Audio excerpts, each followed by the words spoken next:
I've got some troubling news about England's royal family.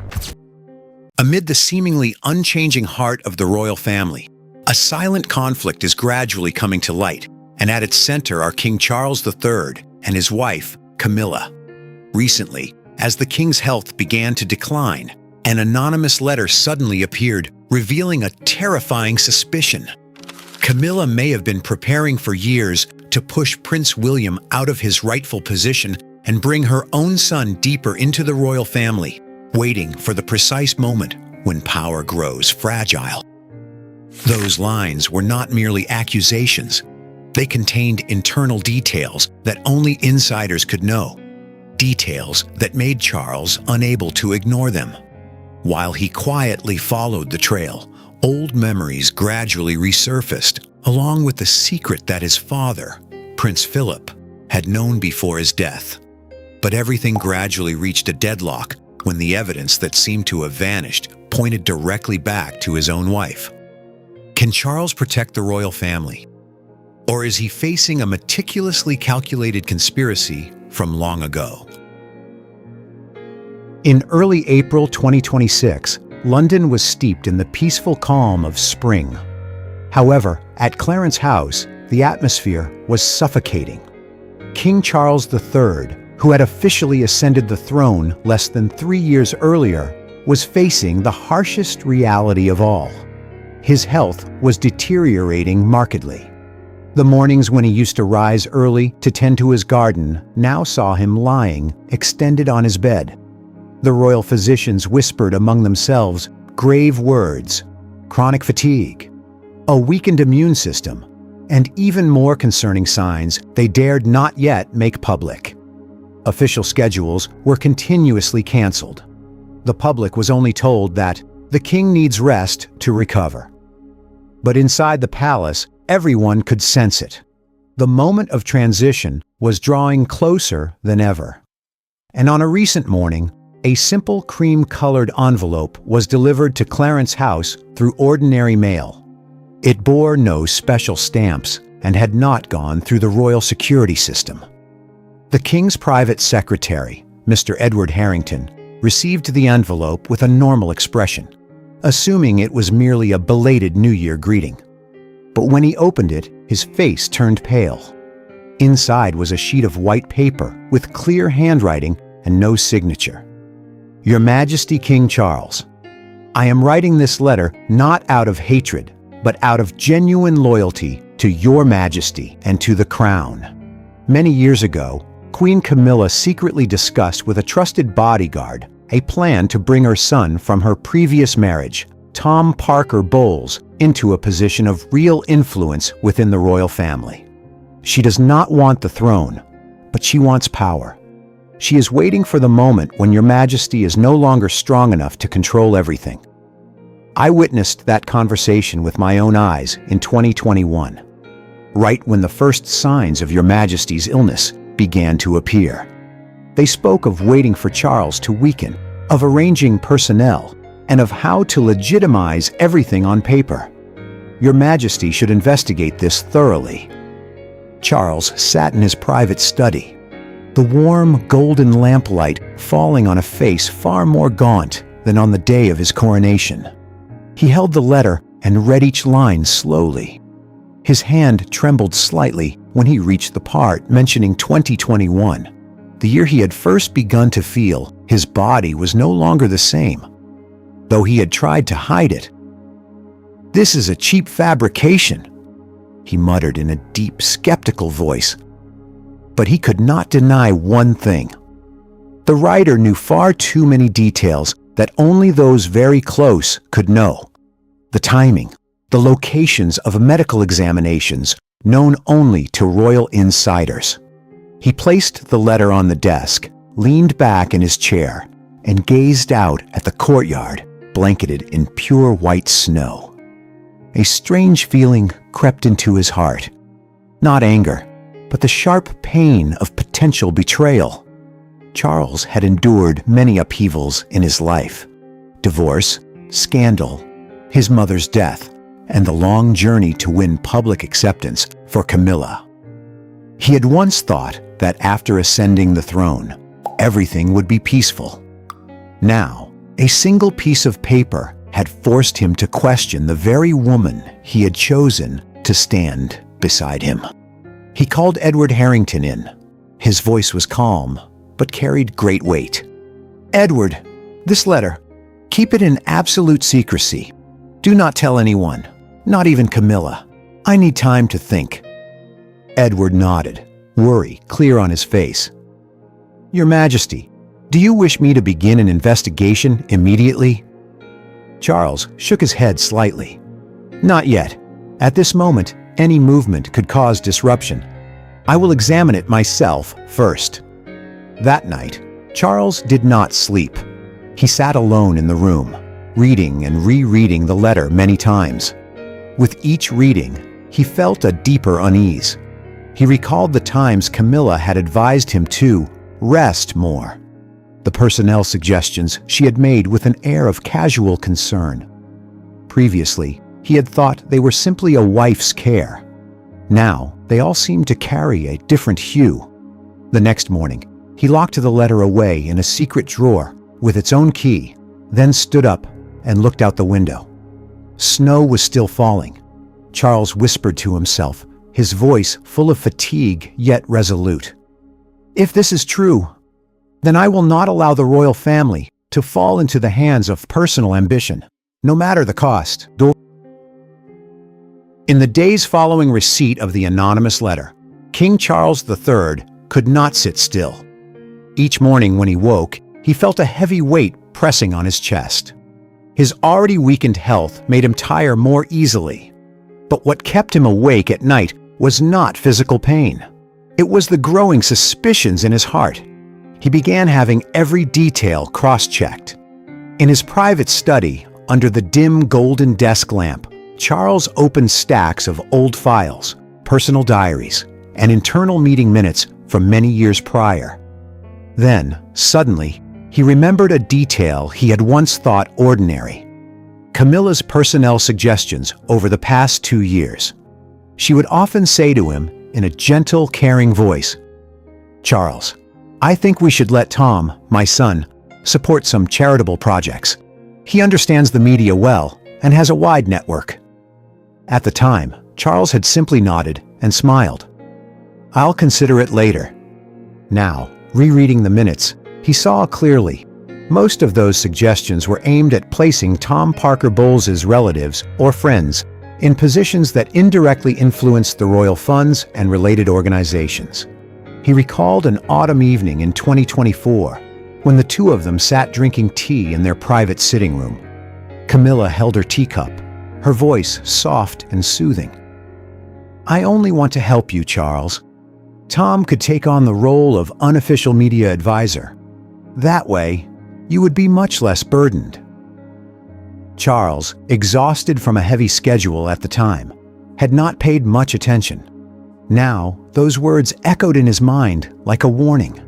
He wondered, why was Camilla so persistent in her suggestions? Why did she always seek to expand influence for her son from a previous marriage, even though she knew full well that royal blood did not permit it? The deeper he dug, the more Charles discovered small changes in Camilla's behavior that he had previously overlooked.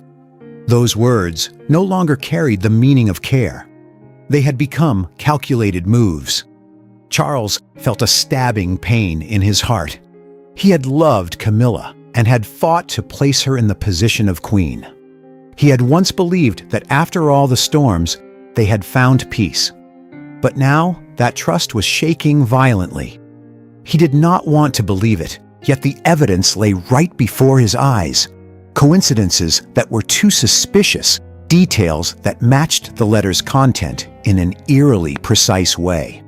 Late at night, Charles sat alone, holding the anonymous letter for the 10th time.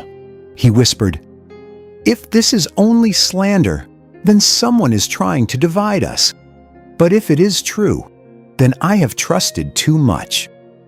He decided he could no longer remain silent. The next morning, he called his most loyal private secretary, Edward Harrington, into the room.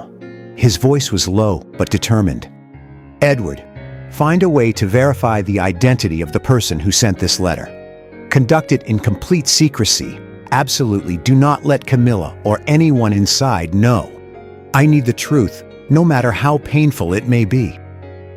Edward looked at the king, worry evident. From that moment, Charles officially moved from doubt to systematic suspicion. He began quietly monitoring every movement around Camilla. Every suggestion she made, every private meeting, every small change in personnel, he recorded them all. The pain of lost trust made him more exhausted than ever, but it also awakened in him a strange strength, the strength of a king determined to protect the crown. While King Charles III was quietly cross-checking every detail at Clarence House, not far away in a modest house on the outskirts of London, an elderly man sat at an old wooden table under dim golden light. It was Robert, the former loyal servant who had served at Balmoral Castle for more than 2 decades.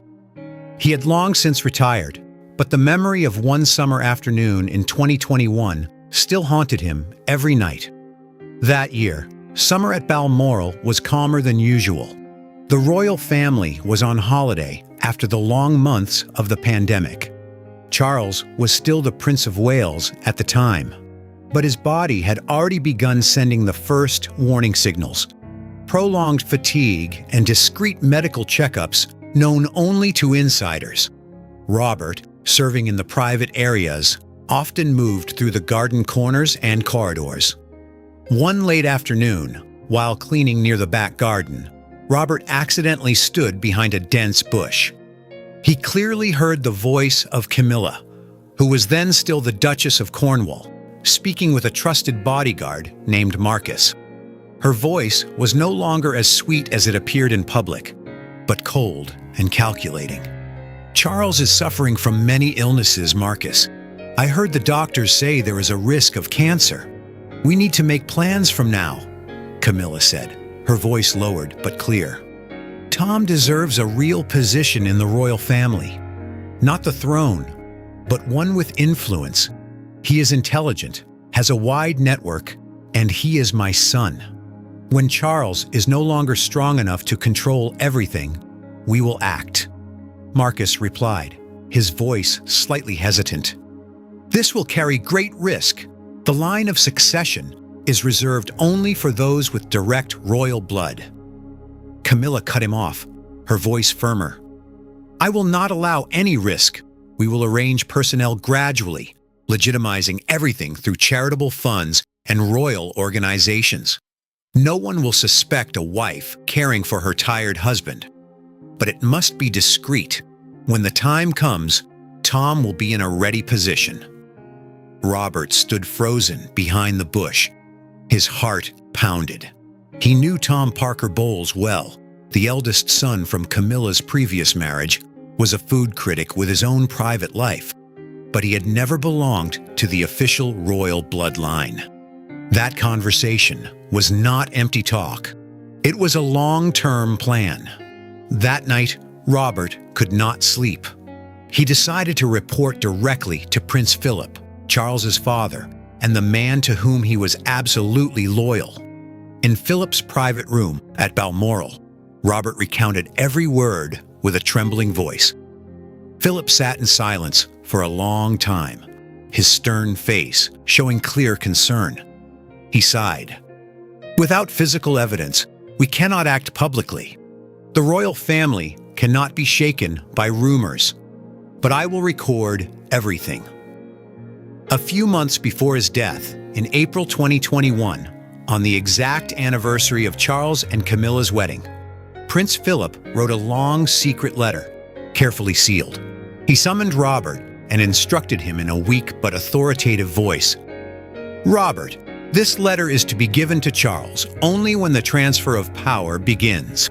That is precisely when their plan may become reality." As for Camilla, she deeply believed her son deserved greater recognition. After years of criticism and living in the shadows, she wanted Tom to have a solid place, at least an indirect influence through royal organizations. She had begun preparing very early, building relationships, observing personnel, and waiting for the moment when Charles's health truly became an issue. In the suburban house, Robert looked out the window and whispered to himself, "I have done everything I could, Your Royal Highness Philip. Now the truth lies in the hands of King Charles." The past and present merged. A secret buried for 5 years was finally beginning to rise. While King Charles III was quietly digging into old files at Clarence House, Camilla Parker Bowles, now Queen Camilla, did not sit idle. She realized very clearly the time was ripe. Her husband's health was declining rapidly. Sudden schedule cancellations were becoming more frequent, and rumors were beginning to circulate about the possibility of an early power transition. That was the very gap she had been waiting for. Camilla still maintained a perfect image in public. She smiled gently beside her husband during their rare appearances, always the devoted wife concerned for the king's health. But behind closed doors, she acted swiftly and decisively. She began by discreetly reshuffling personnel. Longtime loyalists to Charles were moved to less influential positions, replaced by new faces, people with indirect connections to the Parker Bowles family. Every decision was properly documented on paper. Meeting minutes, proposal letters, and internal documents were all carefully drafted, leaving no direct trace leading back to her. One late evening, Camilla organized a private meeting with her 3 highest-level advisors in a small conference room at Clarence House. No secretaries, no servants, only the 4 of them. Golden light shone on her face, which remained sharp despite her 78 years. She looked each of them straight in the eye, her voice gentle but carrying clear pressure. "You all know Charles's health is becoming increasingly difficult. We need to prepare for the future. Tom has real-world experience, a wide network, and is fully capable of supporting the royal family's charitable activities and media efforts. I want you to help create conditions for him to become more deeply involved." One elderly advisor cleared his throat softly. Camilla smiled, but her eyes were cold. "I am not demanding the throne, only a reasonable position with real influence. If you support me, I guarantee that once everything is stable, you will be properly taken care of, both in position and personal benefits. The royal family always remembers those who are loyal." The advisors were silent for a moment, then nodded one by one. One replied, "We understand. We will handle it step by step, discreetly." Camilla was satisfied. She knew well how power operated. No need for direct orders, just suggestions and promises. She continued eliminating old connections that could pose a danger. Old emails were deleted, some personnel files lightly edited, and she instructed her trusted bodyguards to closely monitor every movement around Charles. She believed she was in control. "Charles is too tired," she told herself. "He won't notice the small changes. Once everything is done, he will simply accept it." But Camilla had no idea that the former servant Robert, who had overheard the 2021 conversation, was still alive and remained loyal to Prince Philip. She also did not know that the anonymous letter had reached her husband many days earlier and that Charles had already begun a quiet investigation. Every night, as she lay beside Charles, Camilla still stroked his hand with genuine concern.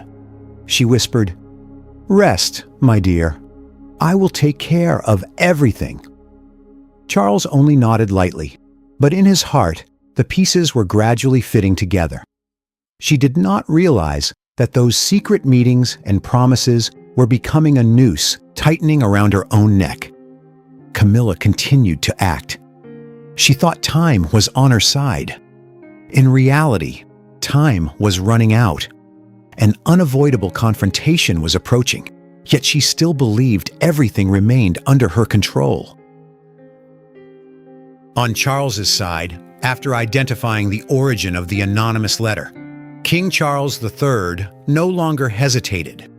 He ordered a completely secret internal investigation, entrusting it only to Edward Harrington and two of his most loyal security personnel. The goal was clear: find evidence, cause no disruption, and absolutely do not let Camilla or anyone inside the royal family know. First, they checked the postmark and the security camera system around Clarence House. Within just 2 days, the team identified the sender, Robert, the former servant who had served at Balmoral. But when the security team arrived at the small house on the outskirts of London, they found it empty. Robert had left 3 days earlier, leaving behind a short handwritten note on the table. "I have fulfilled my duty. The truth is now in your Majesty's hands." Charles read the report. His expression did not change, but his eyes showed clear disappointment mixed with determination. He knew Robert had chosen to protect himself. Yet he also understood that the former servant was not the only source of evidence. He would have to uncover the truth from within.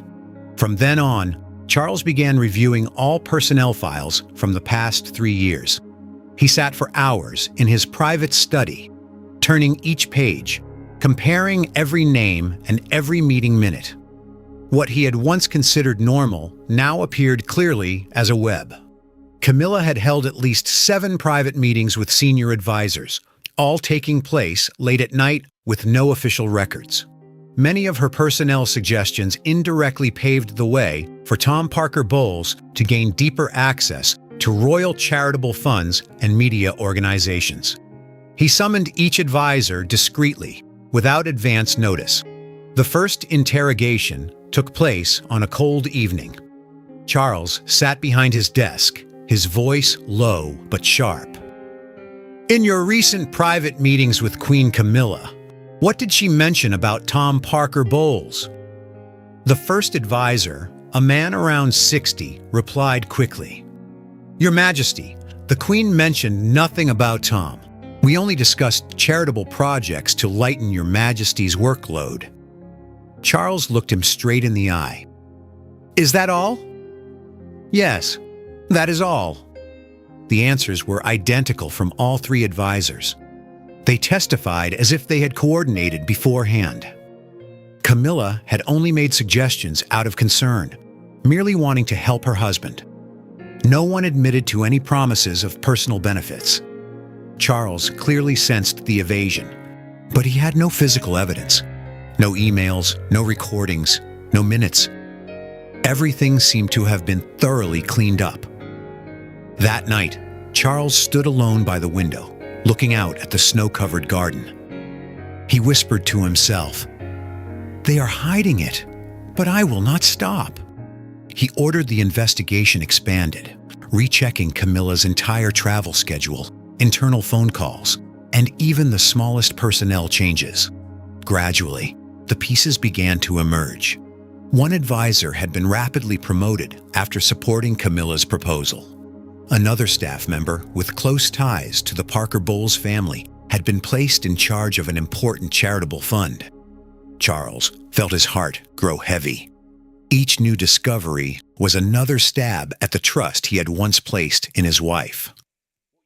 He did not want to believe Camilla could do this, but the evidence was becoming increasingly clear. The investigation was reaching a deadlock due to the lack of hard proof. Yet Charles knew, without a breakthrough, he could not act publicly.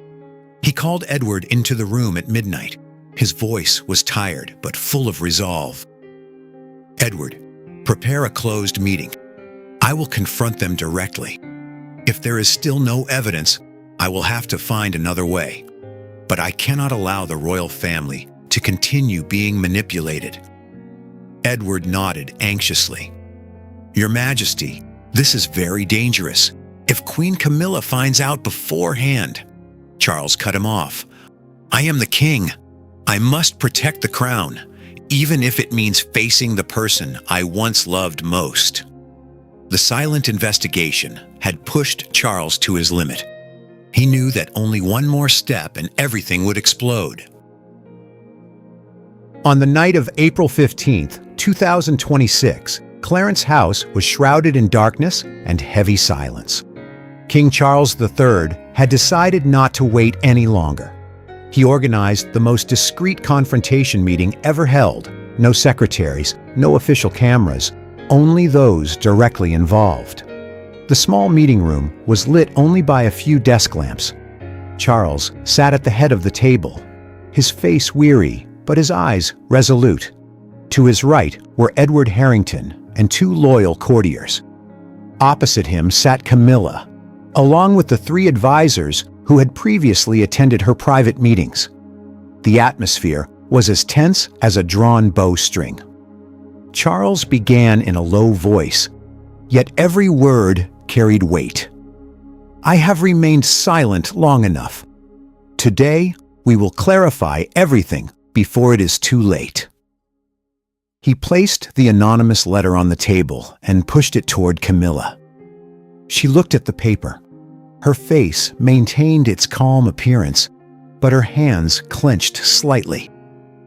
"This is slander, Charles," Camilla said, her voice light but slightly trembling. "Someone wants to divide us." Charles did not reply. He simply looked at the advisors. "You have met privately with the Queen many times. What did she say about Tom Parker Bowles?" The three men glanced at one another. The eldest spoke first. "Your Majesty, as reported in the previous meeting, we only discussed supporting charitable projects." Charles interrupted, his voice sharper. "Only support? Or did you promise positions and benefits if you helped bring Tom into the royal power structure?" The atmosphere grew increasingly stifling. Camilla turned to the advisors, her eyes issuing a warning. But at that exact moment, one advisor, the youngest of the three, named Alan, suddenly stood up. His hand trembled as he pulled a small USB drive from his vest pocket. I am sorry, Your Majesty," Alan said, his voice faltering from tension. "I recorded the private meeting as self-protection. I did not want to be drawn into this." He inserted the USB into the small projector on the table. A click echoed in the deathly silence.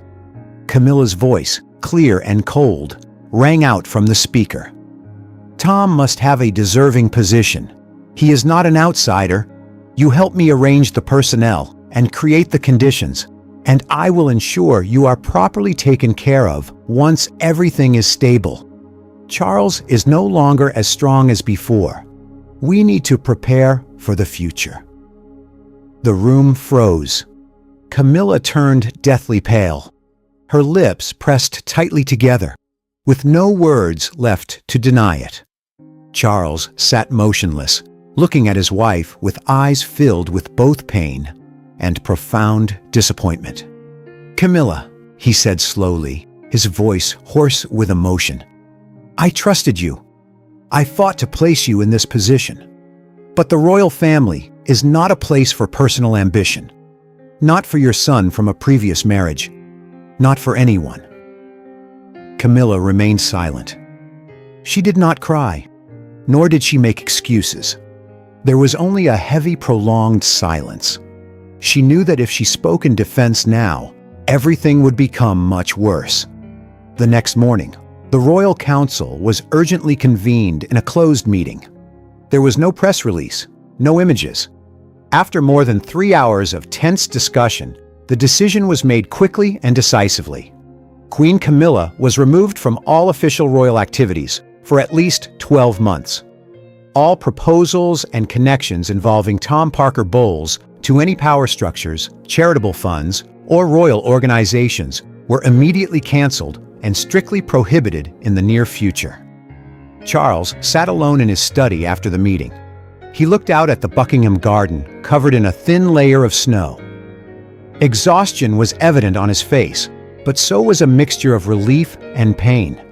He had protected the monarchy, but the price was a shattered trust, and perhaps an entire marriage. He whispered to himself softly, "I have done what I had to do." The British royal family continued to exist, but from that moment, Everything had changed forever. A dark chapter had closed, yet the cracks remained, reminding everyone that even in the most magnificent palace, power and trust are fragile things. What do you think? Was Charles's quiet investigation and decision not to make it public immediately a necessary precaution? Or was it too slow in the face of such a great threat? Share your thoughts with us in the comments section.